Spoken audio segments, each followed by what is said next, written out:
So in the 3-ball activity, I'm just gonna lay out 3 golf balls.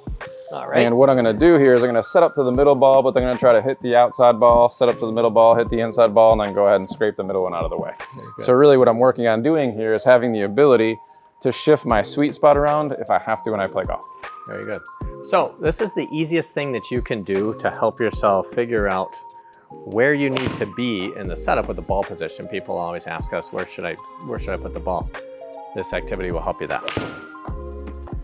As Ben's doing it, another thing this activity will help you with is for uneven lies on the golf course. So regardless of the lie, uphill, downhill, side hill, what have you, you want to be able to get the sweet spot on the ball from a variety of different conditions. So this activity will help simulate that, produce that, develop skills. Skills pay the bills. Want to do one more? Sure. We would encourage when you do this, do it with a pitching wedge, do it with a 7-iron, do it with a hybrid. The different lengths of the clubs will change the perspective on this. So mess around with this activity with different length clubs. Again, notice when Ben's doing this, he's not breaking up the swing into parts or pieces. He is freely swinging. The ball is going to be doing a bunch of different things. And ultimately, this is how you would work on center face contact. You got it. Mm-hmm. Very good. What's the second way you could work on center face contact? Second way, you go get yourself some face tape from Amazon. .com, baby.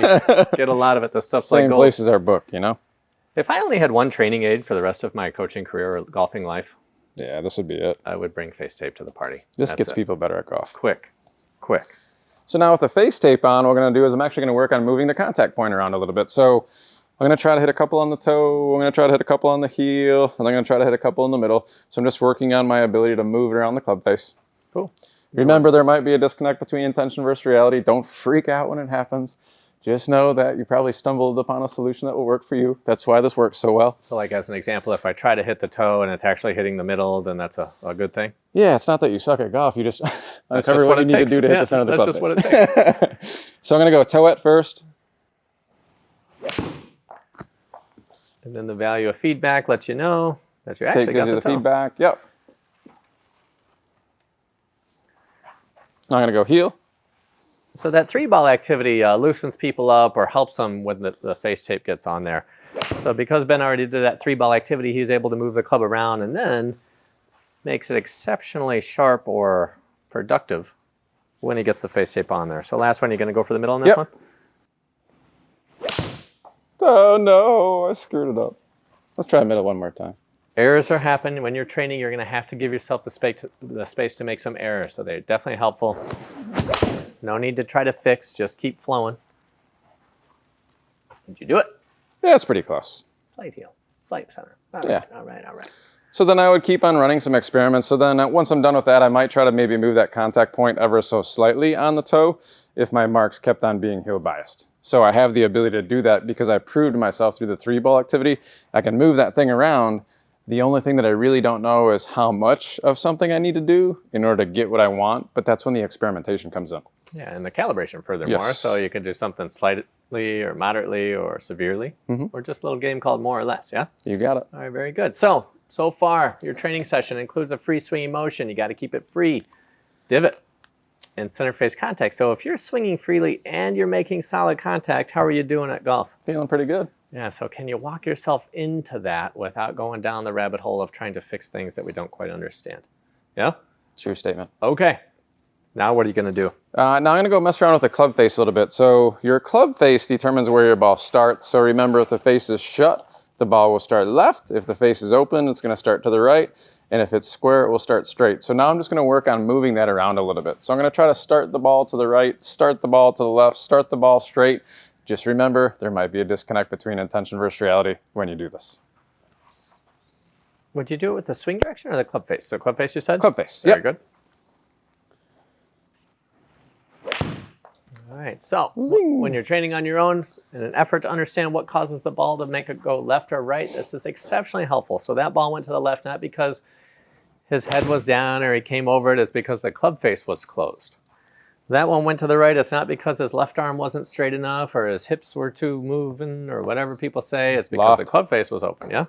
Loft. All right. Lack of talent. And then this one's going to be in the middle? Yep. Or somewhere in the middle? Somewhere near there. So to get better at controlling the direction of the ball, you could train this closed club face more, open club face more, or somewhere in between, yeah? Yeah, and it's fun too. So we see it every day with our players, right? The neat thing about when we're walking people through this, it's amazing to see the look on the player's face when they realize how much control of the golf club they actually have. They can. Yeah, and they didn't have to break it down into bits and pieces. Right. Like they can just do it. Yeah, I think that's the most important part of a training program.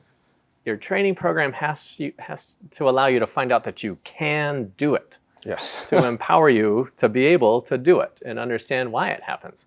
Yeah, so it's my favorite part of what we do. You know what I mean? Just empowering the people and really allowing them to see themselves, have the ability to do all these things. It's fascinating. It's capable versus the swing's never good enough. I'm comparing it to somebody on TV, focusing on what's wrong, which is basically focusing on problems. So that doesn't work.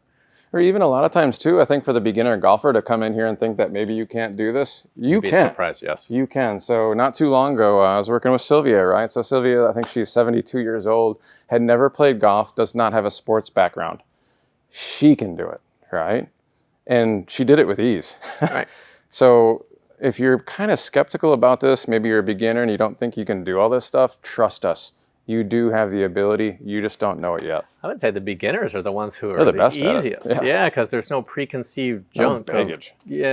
All the swing thoughts and all the stuff that we get from playing golf a long time where we listen to our friends and family and Golf Digest and all this stuff. Yeah. Okay, so club face direction is important. What would you do next? Would you move into the procedure or would you keep training skills? Or I'd probably do one more thing. I'd just make sure that I can move my path around a little bit. Right, so I'm trying to make sure that I can swing the golf club to the right, swing the golf club to the left, swing it neutral. So I'm just going to kind of work on curving it a little bit. So for what it's worth, the path is, it sounds cliche or jargon. Just show us what you mean by the path. The path is the direction that the mass of the golf club is moving in relative to a target line. So a target line is just an imaginary line that goes from golf ball to the target. It also extends the opposite direction. So what I'm working on is moving the mass of the golf club different directions. So I'm trying to get the mass of the golf club to move what we would call as rightward. I'm trying to move the mass of the golf club leftward. And then I'm trying to do it somewhere in between. So the path is going to cause the golf ball to curve. And the one thing that we know about the game of golf is the golf course demands a bunch of different golf shots. So if you don't have the ability to hit a bunch of different golf shots, you're going to be somewhat limited to what you can do when you're out there. Show us 3 swings with the free swinging motion where you're going to go, you said the mass of the club well to the right. Yeah, and I'm going to make this crazy. So I'm not going a little right. I'm going to go way right. Ball or no ball? Yeah, I can do a ball. All right. And when you first get going with this, don't do it with the ball. Just see if you can stay present to the weight of the golf club without the ball. But just to save you all some time, we'll just do it with the ball immediately. So I'm going way right here with the swing path. Very good. So you definitely moved the club. There wasn't any trying to be good at it. It just moved the darn thing around, yeah? All right, so now swing the path well to the left of the target. So swing that weight well to the left. So 2 totally different swing directions. One was intention of swinging it well to the right, well to the left, and then third and final. We're going to go right in between.